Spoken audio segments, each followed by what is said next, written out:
Shalom Heroes, Shalom History Maker. Wow, gimana kabar kalian hari-hari ini? Apakah kalian lagi dalam kondisi yang baik-baik aja? Well, aku mau bilang sesuatu hari ini. Kalau hari-hari ini kalian lagi dalam kondisi yang gak baik-baik aja, it's okay. It's okay buat kalian ngerasa gak baik-baik aja. Kenapa? Karena kita manusia, kita punya rasa capek, kita punya kekurangan, kita punya kelemahan. So, ketika hari-hari ini kamu ngerasa capek, it's okay kok. Kita nggak harus jadi orang yang luar biasa setiap hari. Nah, hari ini kita bakal ngobrol tentang ini, tentang aku burnout. Sama-sama bilang aku burnout, aku burnout. Apakah hari-hari ini itu yang lagi kalian alami? Kalian lagi burnout sama pekerjaan kalian, sama sekolah kalian, sama hal-hal di sekitar kalian, dan yang akhirnya hal-hal itu yang bikin kalian capek, hal-hal itu yang bikin kalian bad mood, bikin kalian enek. Aduh Tuhan, aku capek, aku gak bisa jalanin ini semua. Apakah kamu ada di fase itu? Ya, kita akan bahas itu hari ini. Oke, sebelumnya mungkin teman-teman bingung ya, burnout itu apa? Apa sih, ngomong apa sih dari tadi? Oke, burnout itu adalah kondisi stres berat yang diakibatkan oleh pekerjaan atau tugas. Aku ulangi sekali lagi, kondisi burnout itu adalah kondisi stres berat yang dipicu pekerjaan atau tugas. Nah, burnout ini kita nggak boleh biarin terus-menerus. Kenapa? Karena burnout tadi artinya adalah kondisi stres berat.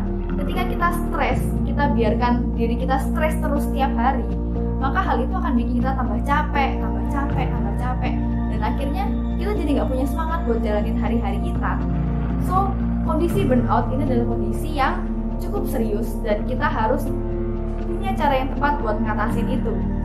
Nah, sebelum kita tahu cara buat ngatasin burnout, kita harus tahu nih, apa sih ciri-ciri dari burnout itu? Dan aku akan ceritakan, aku akan deskripsikan burnout dalam 6 ciri. Oke? Nah, ciri yang pertama itu adalah hilangnya semangat dan kelelahan. Ketika kita burnout, ciri-cirinya yang pertama adalah hilangnya semangat dan kelelahan. Kemudian ciri yang kedua yaitu adalah kita jadi benci dengan apa yang kita geluti. Mungkin teman-teman lagi kerja, lagi sekolah, yang sebelumnya kita semangat dan fine-fine aja, tiba-tiba kita merasa capek dan benci dan bosan sama apa yang kita lakuin. Itu bisa masuk di kriteria nomor 2 ini. Kemudian ciri yang ketiga itu adalah performa kerja kita itu jadi menurun. Sebelumnya kita sangat produktif, sangat efisien dan efektif, sekarang kita jadi kurang produktif, performa kerja kita menurun. Itu adalah ciri yang ketiga. Kemudian ciri selanjutnya itu adalah mudah marah. Ketika kita dalam kondisi burnout, kita capek, otomatis kita pasti akan lebih mudah marah, lebih mudah, kita lebih sensitif istilahnya kayak gitu. Oke, ciri yang kelima itu adalah kita, tanpa kita sadari, kita akan menarik diri dari lingkungan sosial. Kenapa? Karena kita merasa kita udah capek sama diri kita sendiri dan akhirnya udahlah, aku ngurus diriku sendiri aja aku udah capek, apalagi aku mau komunikasi sama orang gitu. Akhirnya itu bikin kita buat menarik diri kita dari kehidupan sosial. Dan ciri yang terakhir yang keenam itu adalah kita akan jadi mudah sakit. Kenapa? Karena kondisi burnout itu sebenarnya gak cuma mempengaruhi kesehatan mental kita, tapi itu juga mempengaruhi kesehatan fisik kita. Jadi ketika kamu lagi ada di dalam 6 ciri-ciri ini, atau kalian ada di salah satunya, salah duanya, atau salah tiganya, berarti teman-teman lagi ada di keadaan yang burnout, lagi keadaan yang capek.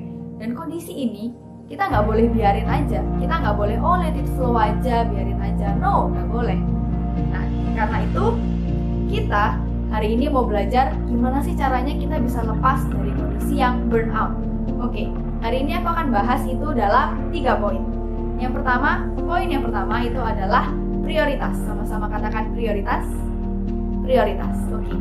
Nah, terkadang kita bisa burnout itu karena kita overload sama apa yang lagi kita kerjakan. Entah itu pekerjaan kita, entah itu sekolah kita. Dengan saat ini kita pandemi, kita WFH, kita harus sekolah di rumah, otomatis tugas akan semakin banyak, pekerjaan akan semakin banyak, tanggung jawab akan semakin banyak. Hal itu gampang banget bikin kita overload. Ketika kita overload, kita ngerasa penuh banget. Hal itu bikin kita masuk di dalam kondisi burnout. Nah, teman-teman pasti ngalamin hal itu juga ya. kita mau belajar dari satu tokoh, yaitu Musa. Kita buka sama-sama di Keluaran 18 ayat 17 sampai 20. Aku bacakan ya. Di sini dikatakan, Yitro berkata kepada Musa, "Perkara yang engkau perbuat itu tidaklah baik. Engkau pasti akan sangat lelah, baik engkau dan umat yang menyertaimu itu, karena hal itu sangatlah berat bagimu. Engkau tidak akan mampu melakukan itu sendirian. Sekarang dengarlah suaraku. Aku akan memberi nasihat kepadamu dan Elohim akan besertamu. Adapun engkau, wakililah umat ini di hadapan Elohim, supaya engkau dapat membawa perkara-perkara itu kepada Elohim. Engkau harus mengajarkan ketetapan-ketetapan dan Taurat itu kepada mereka, dan harus menunjukkan jalan yang harus mereka tempuh dan pekerjaan yang harus mereka lakukan." Di cerita ini diceritakan kalau Musa ini pernah ngalamin burnout di dalam pelayanannya dia. Karena dia harus menghandle banyak hal, dia harus menggembalakan jemaat yang sangat banyak, yaitu bangsa Israel. Karena Bapak Yahweh yang minta Musa untuk pimpin bangsa Israel keluar dari Mesir, dan akhirnya Musa lah yang harus menggembalakan bangsa Israel ini. Dan yang dia handle itu sangat banyak. Tapi papi mertuanya, tadi namanya Yitro, dia datang dan bilang ke Musa kalau kamu gak bisa lakuin ini sendirian, Musa. Kamu gak bisa lakuin ini sendirian. Papi Yitro lagi ngajarin Musa untuk punya prioritas. Karena kalau Musa mencoba menghandle semuanya, bakal ada hal yang dikorbankan, entah itu keluarganya Musa atau hal-hal yang lainnya, urusan Musa yang lain. Seperti yang kita sering temui, ada banyak orang yang sukses di pekerjaannya, tapi ternyata keluarganya terbengkalai. Ada orang yang sukses pelayanan, tapi ternyata anak-anaknya nggak keurus. Dan mungkin banyak contoh-contoh lainnya. Kenapa bisa begitu? Karena nggak ada prioritas di dalam kehidupannya. Jadi karena itu, aku pengen ajak teman-teman buat yuk kita sama-sama bikin prioritas kita. Dari hal yang penting sampai hal yang kurang penting. Kita harus punya prioritas itu. Dengan begitu, kita akan tahu yang mana yang harus kita kerjakan lebih dulu, yang mana yang bisa ditunda nanti aja ngerjainnya. Dengan gitu, energi kita nggak akan langsung terkuras. Ketika energi kita masih bisa kita simpen, kita masih bisa istirahat, itu akan bikin kita jauh dari kata burnout. Tapi ketika kita nggak punya prioritas, kita coba kerjakan semuanya, kita akan jadi gampang capek. Kita akan masuk di kondisi burnout, dan itu rasanya benar-benar gak enak. Jadi, do your best and let God do the rest. Lakukan bagianmu yang terbaik, dan aku percaya Tuhan itu juga sedang lakukan bagiannya. So, poin yang pertama adalah yuk sama-sama kita buat prioritas kita. Oke. Kemudian poin yang kedua itu adalah sharing. Sama-sama katakan sharing. Oke. Di sini aku akan bacakan dari Keluaran 18 ayat 21 sampai 23. Di sini dikatakan, selain itu haruslah engkau memilih pria-pria dari antara umat itu yang cakap, takut akan Elohim, benar dan membenci ketamakan. Tempatkan orang-orang seperti itu menjadi pemimpin 1000 orang dan pemimpin 100 orang, pemimpin 50 orang dan pemimpin 10 orang. Biarlah mereka yang mengadili umat itu pada setiap waktu, setiap perkara besar, mereka akan membawanya kepadamu, dan setiap perkara kecil mereka harus mengadilinya. Hal ini akan meringankan pekerjaanmu, dan mereka bersama engkau akan turut menanggungnya. Jika engkau melakukan hal ini, dan Elohim juga memerintahkannya kepadamu, maka engkau akan mampu bertahan, dan semua umat itu pun akan pulang ke rumahnya dengan damai. Di sini Musa diajari untuk belajar berbagi, belajar sharing. Bukan lari dari tanggung jawab, tapi dia belajar untuk teamwork. Dia belajar buat kerja sama, kerja tim. Kita nggak bisa handle pekerjaan kita sendiri karena kita butuh tim. Kita nggak bisa handle rumah tangga kita sendiri karena kita butuh tim. Kita nggak bisa handle pelayanan kita sendiri, kita perlu tim. Dan kita nggak bisa handle sekolah kita sendiri karena kita perlu tim. Bukan tim untuk nyontek ya, kayak nanti mau ulangan kita bikin tim yuk buat nyontek, buat aku nyontek kamu nyontek aku ya, kita simbiosis mutualisme. No, bukan kayak gitu. Tapi bikin tim buat belajar, tim yang bisa support kamu.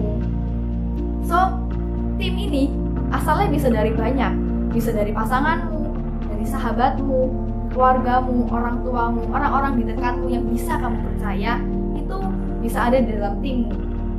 Karena sesuatu yang kita pendam sendirian, itu bisa jadi bom di suatu hari yang bisa meledak.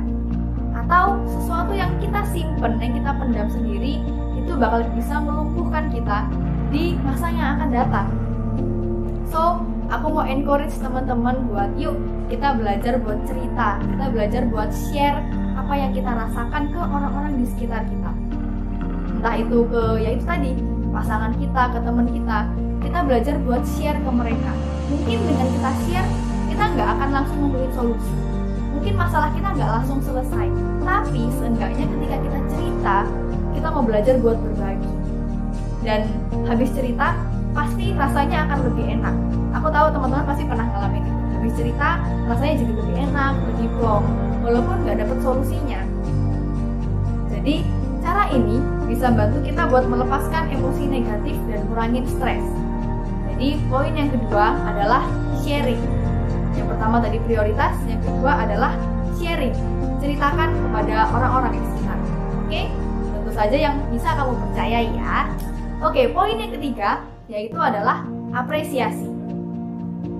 Sama-sama katakan apresiasi. Apresiasi. Kita sering ada dalam kondisi yang burnout itu karena kita sering untuk terlalu keras dengan diri kita sendiri. Kita merasa kayak, oh diriku emang gak bisa apa-apa, aku ini bodoh, aku ini gak bisa apa-apa, aku selalu salah. Apakah teman-teman pernah kayak gitu? Kita jadi kurang menghargai diri kita sendiri. Kalau teman-teman ada di fase itu saat ini, aku mau bilang buat, hey, stop it. Please be nice with yourself. Please berhenti saat ini ketika kamu lagi ngalamin hari-hari yang kayak gitu, please berhenti dan perlakukan dirimu dengan baik. Kita sama-sama buka di Filipi 4 ayat 13. Di sini dikatakan, aku dapat melakukan segala perkara di dalam Kristus yang memberi kekuatan kepadaku. Ayo, kita mau belajar buat ngasih apresiasi ke diri kita sendiri atas prestasi yang udah kita capai. Yuk, kita mau ambil beberapa menit, teman-teman boleh peluk diri kalian and say, thank you ya, aku bangga sama kamu, aku hebat, aku bangga, thank you, udah jadi orang yang kuat, yang mau lewatin proses setiap hari. Teman-teman, penting untuk ngasih apresiasi ke diri kita sendiri. Banggalah dengan dirimu yang bisa sampai di titik ini, yang bisa lewatin semua proses dengan baik. Tuhan itu adalah Bapa yang sangat baik, dan Dia sedang melihat kita dengan penuh kebanggaan, karena kita anak kebanggaannya. So, kalau Tuhan aja mandang kita dengan bangga, kenapa kita memandang diri kita dengan rendah? Pandanglah dirimu sama kayak Tuhan memandang dirimu.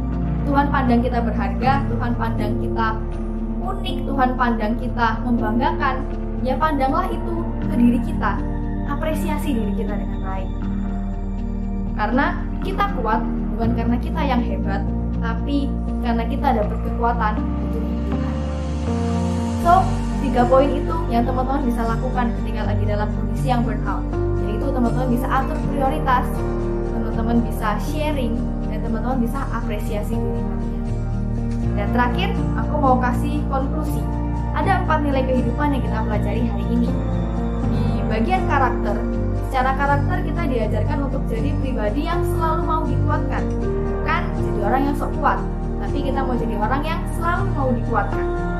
Kemudian, di bagian creativity, aku mau bilang, if you feel you haven't done your best, take some rest. Ketika kita merasa kalau kita melakukan sesuatu itu dengan gak baik, kita merasa kurang maksimal, ambil waktu istirahat, take some rest.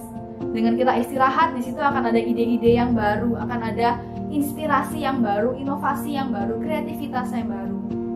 So, jangan push dirimu terlalu berat, oke? Kemudian selanjutnya, charity.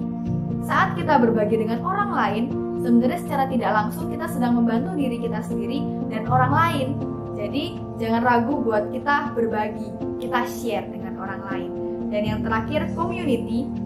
Kita nggak sendirian, selalu ada orang-orang yang Tuhan tempatkan untuk support kita, untuk menguatkan kita. Dan magnet, ini adalah rumah buat kita berbagi, rumah kita buat menguatkan, dan rumah kita buat selalu menolong. Dan setiap kalian itu diterima di sini. So, tetap bertumbuh, tetap setia sama prosesnya, dan terus bertumbuh di magnet ini. And Yeshua HaMashiach bless you.